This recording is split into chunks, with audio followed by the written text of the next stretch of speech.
Salatullahi wasalam ala man uhiyal Qur'an. Salatullahi wasalam ala man uhiyal Qur'an wa ahli baitihil kiram wa sahbihi zawil Qur'an wa ahli baitihil kiram wa sahbihi zawil Qur'an. Salatullahi wasalam ala man uhiyal Qur'an. Salatullahi wasalam ala man uhiyal Qur'an wa ahli baitihil kiram wa sahbihi zawil Qur'an wa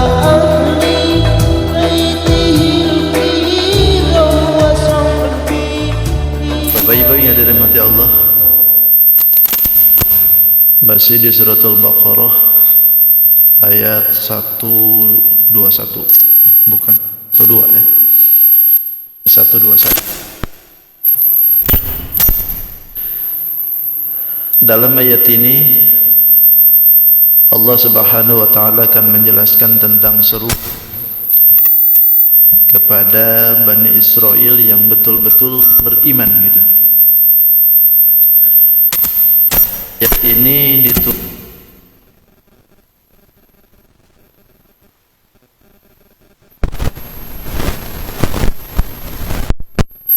jadi pada waktu itu ada rombongan dari negeri Habasyah. Disebutkan di dalam tafsir yang lain itu rombongan itu berjumlah 4. Dari 40 orang itu 32 dari negeri Habasyah, yang 8 orangnya dari negeri Syam. Termasuk di dalamnya ada Bahiro yang menjadi pendeta. Pada waktu itu pendeta luar biasa, Al-Bahiro Ar-Rahib termasuk di dalam itu. Bahkan salah satu dari rombongan itu ada yang bernama Ja'far bin Abi Thalib, salah satu anak paman dari baginda Nabi Muhammad sallallahu alaihi wasallam. Datang ke situ, ke baginda Nabi, menyatakan semuaan keislaman mereka, masuk muslim semua 40 orang. Ini dari negeri Habasyah. Nah, kenapa mereka itu rombongan betul itu masuk muslim itu, seolah-olah mereka ini sudah sepakat.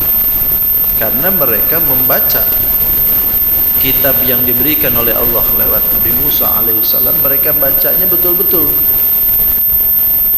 Dibacanya dengan betul-betul menelaah atau meneliti maknanya, meneliti lafaz-lafaznya, dan tidak mau merubah apa yang sudah ada itu. Sehingga begitu sifat yang ada di diri Nabi Muhammad SAW zahir, lalu akur dengan apa yang mereka baca, mereka yakini bahwa inilah Nabi akhir zaman yang disebutkan di dalam kitab Taurat. Makanya kata Allah, Bismillahirrahmanirrahim, alladzina atainahumul kitaba yatlunahu haqqa tilawatih.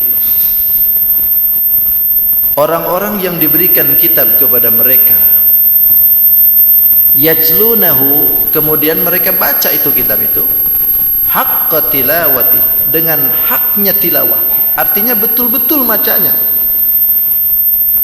sesuai dengan konsep yang diturunkan. Kalau diturunkannya A, dia baca A, kalau B, B gitu, nggak ada yang dirubah sama sekali. Nah, ketika orang ini tidak mau merubah dengan apa yang ada di dalam kitab itu, faulaika yu'minuna bih, maka mereka itulah kata Allah yang beriman kepada kitab itu. Siapa? Maksudnya yang 40 orang ini. Yang disebutkan faulaika yu'minuna bih itu adalah mereka yang datang dari negeri Habasyah 30 orang plus dengan 8 orang dari negeri.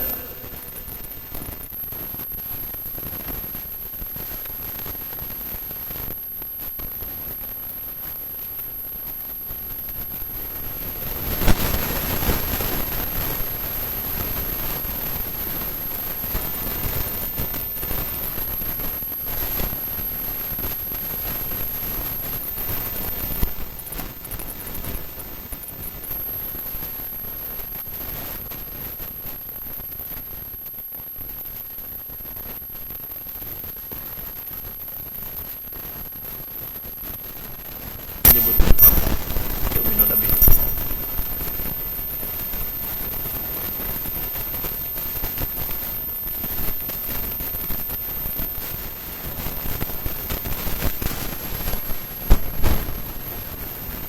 Wa khusyu'an wa khudu'an gitu. Cara baca itu maksudnya disebutkan cara baca yang haqqut tilawati itu haknya bacaannya bagus, tertib, khusyuk, penuh dengan ketawaduan. Artinya kerendahan diri.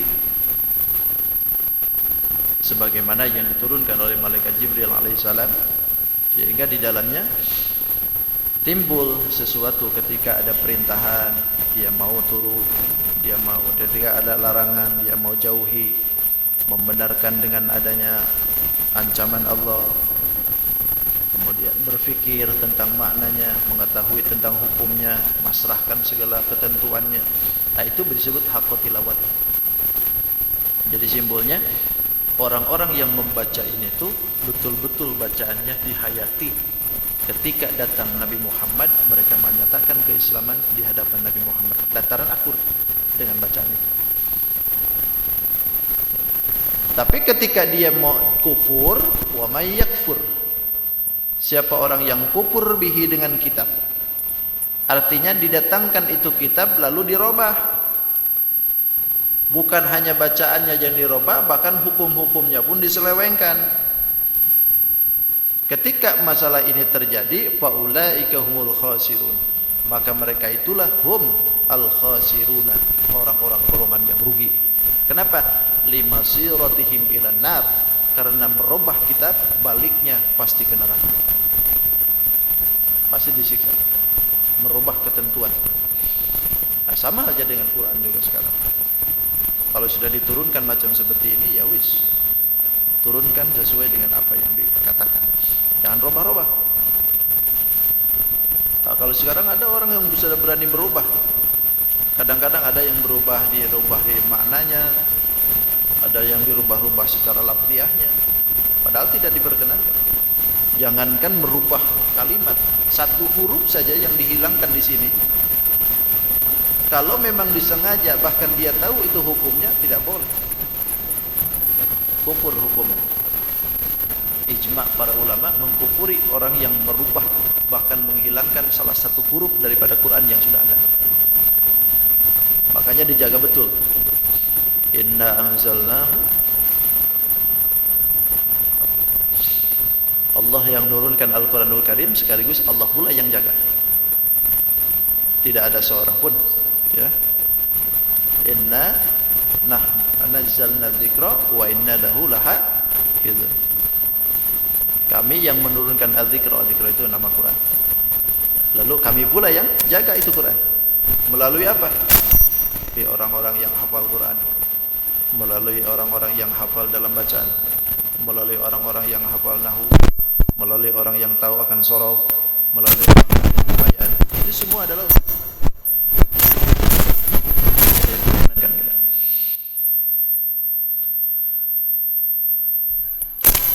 faulaika humul khasirun.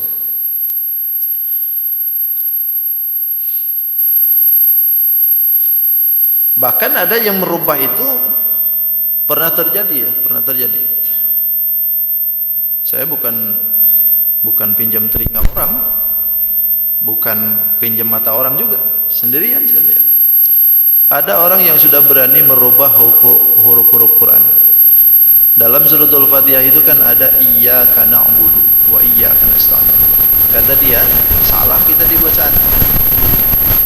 Dia tulis tuh, dalam tulisannya dia itu dituliskan iyyana na'budu wa iyyana nasta'in. Jadi harusnya bukan pakai kaf katanya, tapi pakai, karena itu mutakalimah balik ke dia. Jadi rujukannya balik ke dia. Iyyana na'budu, hanya kepada aku yang agung, na'budu, aku beribadah. Sementara ini kan kita pakai iyyaka, hanya kepada engkau. Engkau yang dimaksudkan itu adalah Allah maksudnya. Tapi kan dia salah. Padahal ayat yang diturunkan itu adalah khitab. Iyyaka na'budu. Itu aja. Jangan ganti-ganti. Ada lagi yang diganti sama dia. Kita kan sering dalam wiridan itu fansurna 'alal qaumil kafirin maksudnya. Dalam Qur'annya iya seperti itu, ya kita pun juga lazim sudah hafal seperti itu. Fansurna 'alal qaumil kafirin itu artinya kan fansurna, tolonglah kami 'alal kafirin. Sudah jelas tuh tujuannya kemana. Tapi kata dia salah. Harusnya itu ayat itu fansurna 'alal mu'minin. Kata dia. Kenapa? Karena didasarkan pada pemaknaan fansurna, tolonglah kami 'alal mu'minin, terhadap orang mukmin. Dia pikir alanya itu berarti alanya halab jar, penyandaran kepada orang mukmin, harusnya fansurna itu.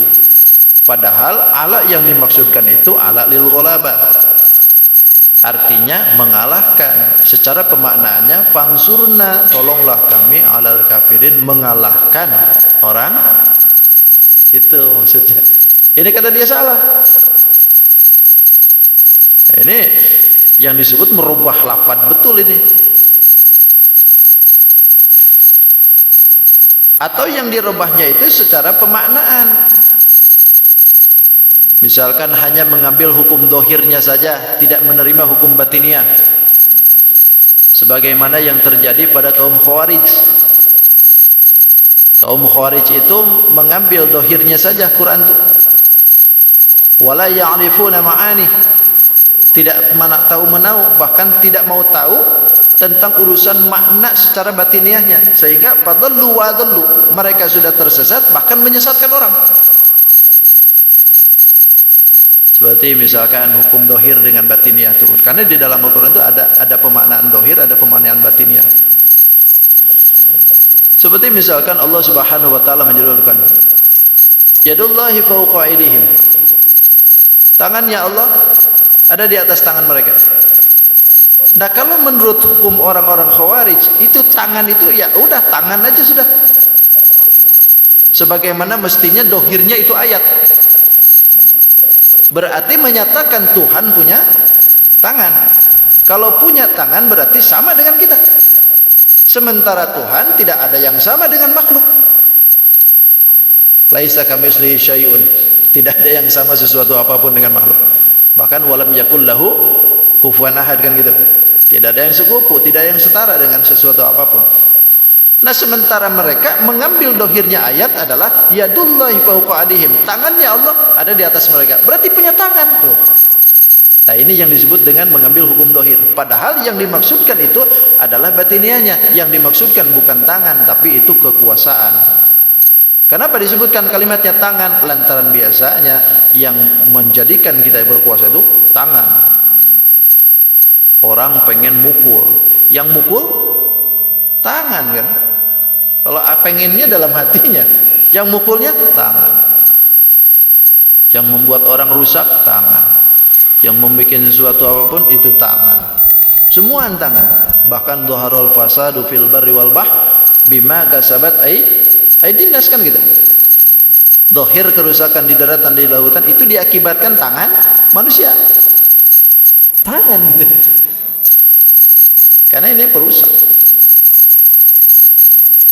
Maka disitulah harus mengambil hukum dohir dan batin, bukan hanya dohirnya saja.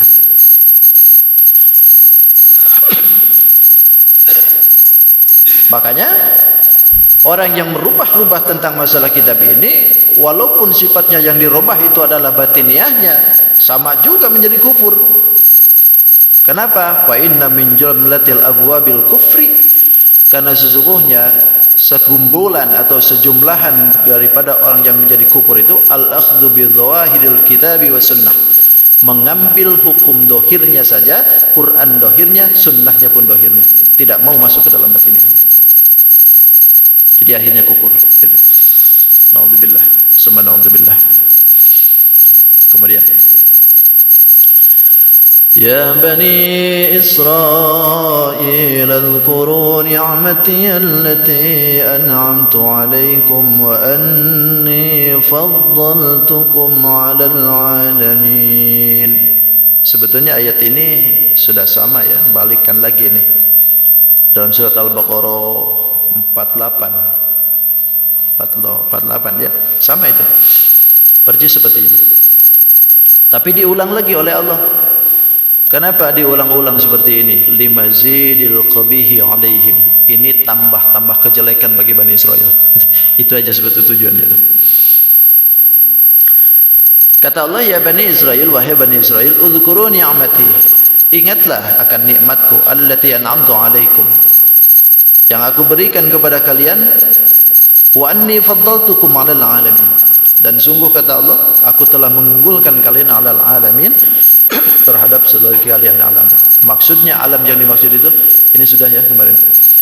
Mengunggulkan mereka seluruh alam itu maksudnya alam pada zamannya.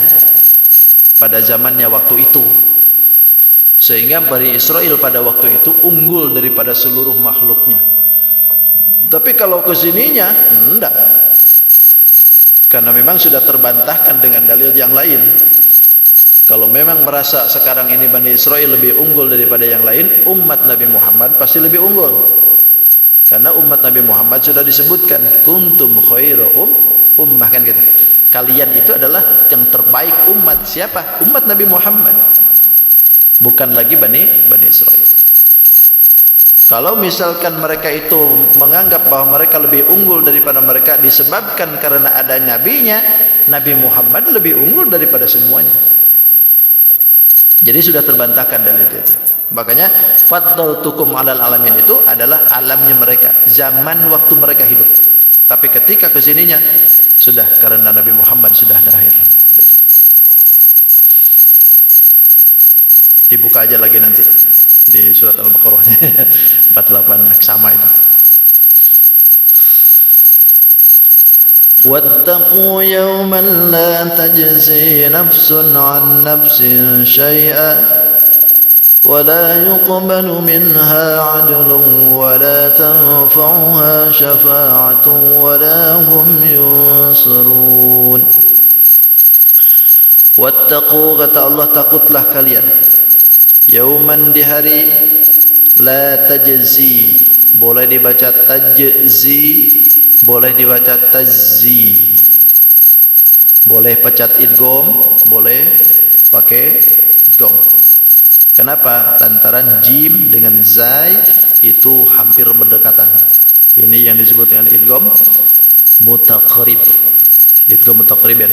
Boleh dibaca tajzi, boleh dibaca tazzi. Kata Allah, takutlah kalian yauman, di hari, la tajzi ay taghni, tidak bisa menggantikan nafsun an nafsin, seseorang atas orang lain, syai'an, sesuatu pun, wala yuqbalu minha, dan tidak diterima, minha, dari orang itu, adlun, penebusan, wala tanfa'uh, dan tidak bermanfaat bagi itu nafsun, syafa'atun, pertolongan, wala hum yunsarun, dan tidak pula mereka mendapatkan pertolongan. Kata Allah, takutlah kalian di satu hari yang tidak ada bisa menggantikan posisi satu orang dengan orang lain. Maksudnya kiamat, maksudnya ini. Maksudnya nafsun an nafsin itu, yang dimaksudkan itu adalah jiwanya orang mukmin dengan kafir. Tidak ada lagi pengganti. Orang mukmin ya mukmin, orang kafir ya kafir. Gak bisa digantikan posisi. Kalau dia iman kepada Allah sekarang, nanti dapat pahala dari Allah. Kalau tidak iman sekarang, ya wis sudah. Gitu. Gak bisa nanti kita saling tukaran, misalkan lantaran sayangnya dengan anak kita. Lalu kita yang beriman mau tukar posisi, gak apa-apa dah, anak kita masuk ke sana, ke surga, biar saya yang ke sana. Gak bisa begitu. Tidak ada lagi, kata Allah, saling gantikan begitu orang lain atas orang lain, tidak bisa. Sesuatu apapun. Bahkan wala yuqbalu minha, tidak diterima dari orang itu adlun, tebusan. Tebusan apapun tidak akan diterima. Walaupun sifatnya ditebus dengan berbagai cara. Harta dia habiskan demi dia, tidak bisa, kata Allah. Bahkan wala tanfa'uha syafa'ah, Tidak pula ada manfaat bagi dirinya syafaatun pertolongan. Wala hum yunsarun, dan tidak pula ada yang bisa menolong. Ini ayat kalau ditembakin dengan kita-kita nih, kayaknya percuma aja kita di doa Yasin itu kan. Kita tahlil dan sebagainya. Ini nih yang sering dijadikan tembakan ke orang kali itu, Bos. Karena menganggap bahwa enggak ada urusan kita, masing-masing aja. Coba tengok ini ayat. Sebetulnya ini ayat itu bukan ditembakkan ke kita sebagai umat Nabi Muhammad. Ini yang ditujukan ini Bani Israel. Karena ini cerita Bani Israel. Jadi di dalam ayat ini menyebutkan bahwasanya Bani Israel itu tidak akan bisa seseorang yang sudah iman dengan yang tidak iman nggak bakalan bisa saling bantu membantu. Gak ada lagi tebusan-tebusan kayak dulu. Bahkan tidak ada manfaat pertolongan siapapun. Ini untuk Bani Israel. Akan tetapi ketika umat Nabi Muhammad, syariatnya lain. Kalau syariat Nabi Muhammad masih ada bisa tebusan, masih ada syafaat, masih ada pergantian. Makanya ketika umat Nabi Muhammad ini diberikan keistimewaan, salah satunya ketika orang lain itu ahli neraka, kan bisa saja dicabut oleh orang yang ahli surga, kan gitu.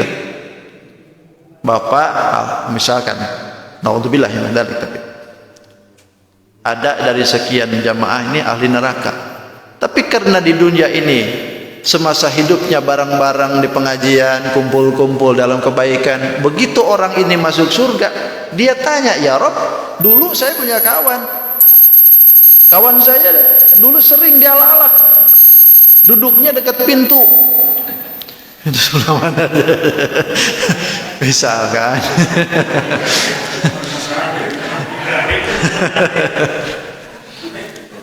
Sekarang kemana ini? Gitu. Karena kelihatan. Begitu tengok-tengok, liatin gak ada. Ternyata begitu diliatin gosong. Itu kan bisa ditabet. Kalau dia menginginkan, ya Rob, itu kawanku ya, angkat ya Rob, dia angkat. Itu maksudnya sebetulnya. Itu umat Nabi Muhammad. Kalau mereka tidak ada lagi manfaat daripada tebusan, oke. Tapi kalau syariat Nabi Muhammad ada manfaat. Bapak punya utang, meninggal, gantikan semua posisinya ahli waris. Bisa tuh.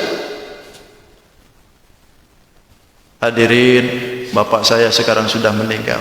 Kalau ada yang bertalian dengan hakul adami, utang piutang, datanglah, saya sekarang yang bertanggung jawab. Bebas tuh. Mayit bebas kan? Kenapa? Ada manfaat dari tebusannya seorang anak. Bapak wasiat, anaknya bayarkan wasiat, jalan kan, manfaat. Bapak ketinggalan puasa, anaknya kodoin, manfaat tuh. Bapak mau hajian, belum sempat ke sana, tapi udah lihat, tapi meninggal, anaknya gantikan, kan gitu. Padalan haji, manfaat tuh. Kalau umat Nabi Muhammad itu begitu. Tapi kalau Bani Israel pada waktu itu nggak ada lagi, sudah nggak ada urusan. Gitu. Bahkan syafaatun. Ini Bani Israel. Tapi kalau kita umat Nabi Muhammad saling memberikan syafaat. Setelah syafaatul uzma itu turun, maka semuaan bisa memberikan syafaat. Ketika di yaumil mahsyar, semua orang pada kebingungan, tidak bisa memberikan syafaat siapapun. Hatta Nabi Adam alaihissalam, umatnya datang ke situ. Kata Nabi Adam, boro-boro aku memberikan syafaat kepada kalian. Aku aja punya salah, makan buah khuldi, kada tahu Allah ampuni atau tidak. Nabi Adam tuh bingung. Kata Nabi Adam, coba datangin Rasul pertama. Siapa? Nabi Nuh alaihissalam. Datang ke Nabi Nuh alaihissalam. Begitu datang ke Nabi Nuh juga sama jawabannya. Kata Nabi Nuh, coba datanglah yang kalamullah, Nabi Musa maksudnya, datang ke Nabi Musa alaihissalam. Begitu datang ke Nabi Musa, kata Nabi Musa, boro-boro aku memberikan syafaat kepada kalian. Aku pun punya salah dengan Allah, pernah nempelin 2 orang, mati 2 anak. Coba datanglah ke Ruhullah. Siapa? Nabi Isa maksudnya. Datang ke Nabi Isa alaihissalam. Kata Nabi Isa, boro-boro aku memberikan syafaat kepada kalian. Aku pun enggak tahu ini diampuni atau tidak, karena umatku menjadikan aku sebagai Tuhan. Kata Nabi Isa alaihissalam, coba datanglah. Pernah engkau dengar dengan Nabi Muhammad?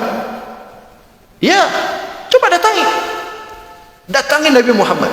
Begitu datang ke baginda Nabi Muhammad SAW, ternyata lagi sujud. Nabi Muhammad lagi sujud. Ummati, ummati, ummati. Bukan subhana rabbiyal a'la lagi yang dibaca. Yang diingetin ummati, ummati, ummati. Lalu ditegur oleh Allah, ya Muhammad, irfa rasak, angkat kepalamu. Hari ini bukan untuk bersujud lagi. Is'al, takut. Apa yang kau pinta? Ummati, ummati. Rasulullah minta umatku, umatku. Ketika Allah Subhanahu wa taala mendengar Nabi Muhammad menyebutkan ummati, ummati, maka kata Allah, isfah, silahkan berikan syafaat. Dari situlah mulai yang disebutkan dengan syafaatul uzma. Begitu baginda Nabi sudah diberikan izin oleh Allah untuk memberikan syafaat, baru tuh terbuka seluruh pintu syafaat untuk para nabi yang lain pun. Termasuk syafaat orang-orang yang soleh, para wali, para ulama, para solehin, diberikan oleh Allah mandat untuk memberikan syafaat. Termasuk para guru-guru kita. Para guru-guru kita pun diberikan izin oleh Allah memberikan syafaat. Ke siapa? Santri-santrinya. Mudah-mudahan kita barengan semua. Karena para ulama itu ditugaskan oleh Allah Subhanahu wa taala lewat lisan nabinya untuk membawa umat ini nanti dengan bahagianya. Para umat itu akan membawa santrinya ke hadapan Rasulullah. Ya Rasulullah, ini santriku dulu ya Rasulullah. Dibawa semua. Siapa santrinya? Walaupun di dunia saya tidak kenal namanya, tapi dia cinta dengan ulama itu, di akhirat itu tahu tuh. Andaikan kita ini tidak kenal dengan Wali Songo misalkan, tapi kita cinta dengan Wali Songo, itu karena bagian daripada para ulama. Kita sering doain, ketika nanti di akhirat Wali Songo cari kita tuh. Atau kita misalkan cinta dengan Abah Guru Sekumpul, tidak sempat ketemu, tidak jadi santrinya, tapi kita sering doain, maka di akhirat itu dicarinya tuh. Dicarinya. Mudah-mudahan kita bertahan dicari nanti ya. Itu ya. Jadi sering cari itu. Itu syafaat bagi umat Nabi Muhammad itu begitu. Nanti kalau Bapak masuk surga semuanya, itu cari juga nanti di dalam surga itu ada enggak Ustaz Ahmad? Cari oleh Bapak ya. Ustaz Ahmad kemana nih cari-cari itu? Kok enggak ada di surga Firdaus, enggak ada, di surga Adun enggak ada. Corong tarikan dah. Cari itu. Nanti kalau ketemu kan bisa ketemu tuh, kalau enggak ya tolong angkat gitu. Gitu. Jadi jangan dibenturkan dengan umat Nabi Muhammad. Gitu. Ini kadang-kadang ayat-ayat seperti ini dibenturkan dengan umat Nabi Muhammad, ya kalang kabut, Bang. Jadi akhirnya ada yang berwasiat di Facebook tuh, ketika aku mati jauhkan aku dari yasinan, jauhkan aku dari tahlilan, jauhkan dari segala-galanya, pokoknya yang dilakukan oleh kita jauhkan itu. Dengan dalih bahwa itu para sahabat pun yang utama makamnya cuma batu. Itu nggak bisa dijadikan alasan, Pak. Atau dengan dalih para sahabat pun tidak pernah tahlil, atau para sahabat pun tidak pernah baca Yasin. Itu sahabat, Bang. Sahabat itu nggak baca Yasinan pun sahabat sudah dijamin Nabi, Bang. Loh kalau Bapak ngandelin amal sendiri lalu nggak butuh amalan orang, mending kalau amal kita nih seabroknya luar biasa, yang bagus-bagusnya. Loh kalau amalan kita jelek dari orang lain sementara kita nggak mau menerima, ini punya utang banyak, ada orang yang mau bayarin, oh nggak usah, oh ini orang bungul. Sudah kepepet hutang, sudah dikejar-kejar. Ada orang yang mau nawarin nih, saya nih ikhlas karena Allah dah, bayarin. Oh nggak usah. Ini orang ini utang kita seabrek, dosa banyak terus. Tiap hari kita lakuin maksiat, lalu tiba-tiba setelah mati nggak mau doa dari orang. Piye?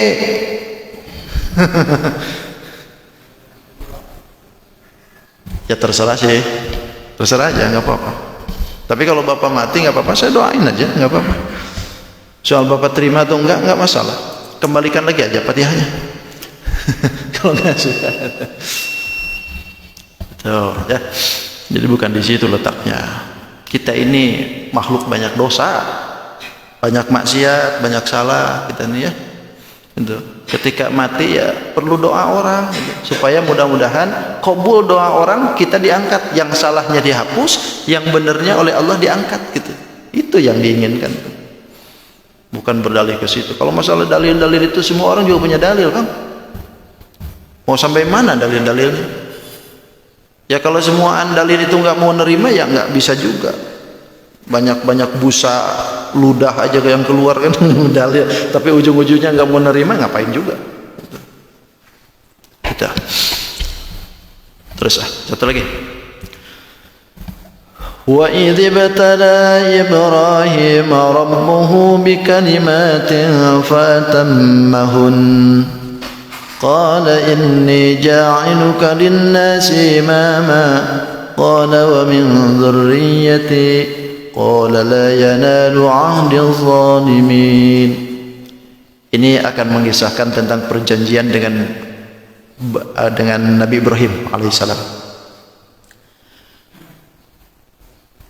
Wa idzi batala Ibrahim ay wadhkur, ini berarti khitabnya atau pembicaraannya yang ditujukan kepada baginda Nabi Muhammad sallallahu alaihi wasallam. Kalau disebutkan wadhkur, ingatlah.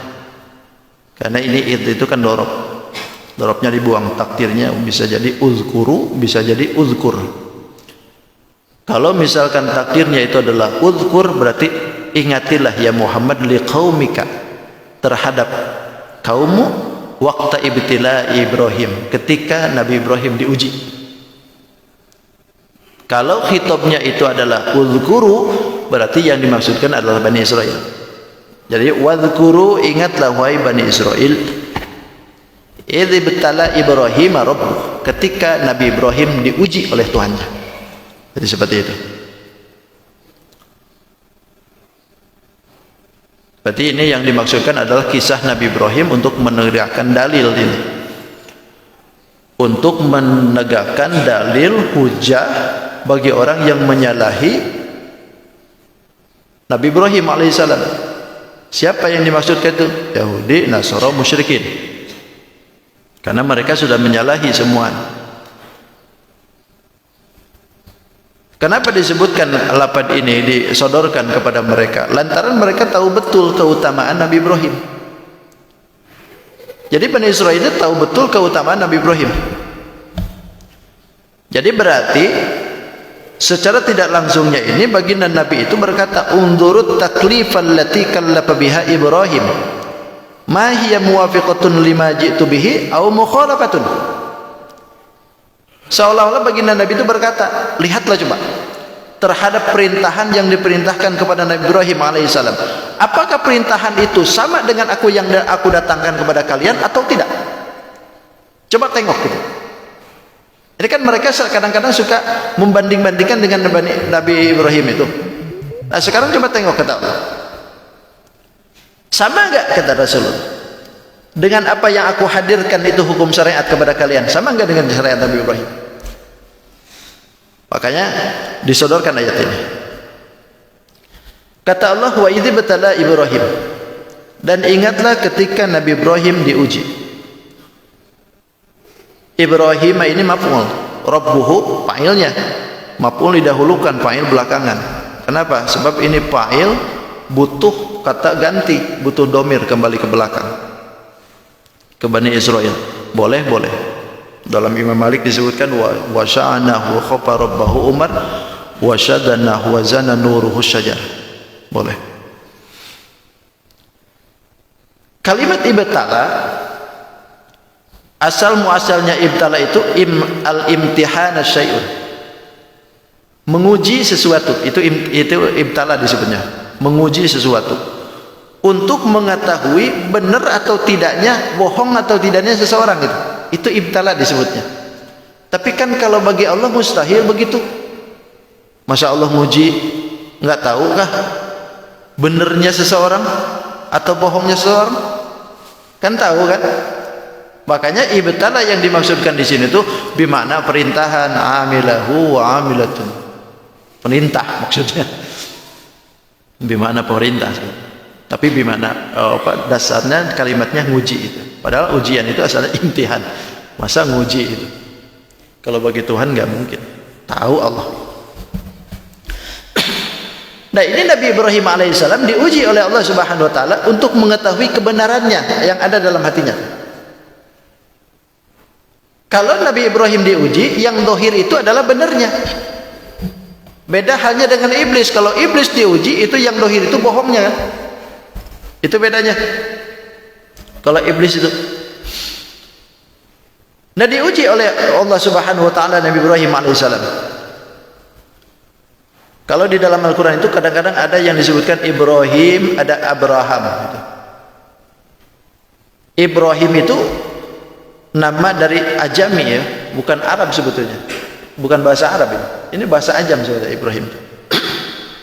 Dengan kaya-kaya bentuknya aja kayak bahasa Arab. Tapi bahasa Ajam sebetulnya. Bahasa Ajam itu luar Arab gitu. Karena Nabi Ibrahim alaihissalam ini kan lahir di Babylon. Kalau sekarang ini masuk ke negeri Irak, Babylon itu ada di daerah Mosul, Irak. Tapi dalam satu penelitian ada juga yang menyebutkan di Damaskus, ada juga yang menyebutkan di Haran, ada juga yang menyebutkan di Ahwaz. Tapi yang jelaskan pada waktu itu catatan sejarah belum terlalu seperti sekarang. Jadi Nabi Ibrahim dimanapun juga, pokoknya jazirah Arab lah itu, jazirah Arab. Pada masa kekuasaan Raja Namrud pada waktu itu. Umur Nabi Ibrahim alaihissalam ada yang menyebutkan 175, ada yang menyebutkan 190, bahkan ada yang menyebutkan 200, umurnya itu 200 tahun Nabi Ibrahim alaihissalam. Kemudian meninggalkan Nabi Ibrahim itu di Hebron dalam goa, dikuburkan dengan bersebelahan dengan istrinya Siti Sarah di Hebron. Nabi Ibrahim alaihissalam sendiri kalau ditinjau dari urutannya turunan, ini Nabi Ibrahim itu dari Nabi Nuh sebetulnya. Kalau turunannya lihat ya. Karena kan Ibrahim itu bin Tarikh, bin Azar, bin Syaruh, bin Arbu, bin Falig, bin Amir, bin Shalih, bin Arfakshad, bin Sam, bin Nuh alaihi salam. Itu di sini naiknya. Itu. Ada yang baca Ibrahim, ada yang baca Ibrahim, ada yang baca tanpa qiraah sab'ah itu, di dalam qiraah sab'ah itu ada yang bacanya Ibrom. Makanya kan ada Ibrahimovic. Oh, Ibrahimovic Ibrahim itu. Ibrahimovic pemain bola. Ada yang baca Ibrahim tanpa iya, tanpa alif, Ibrahim. Ada lagi dalam qiraah sama itu ada yang baca Ibrahim, baca. Kalau dalam Injil apa? Abraham Lincoln. Abraham.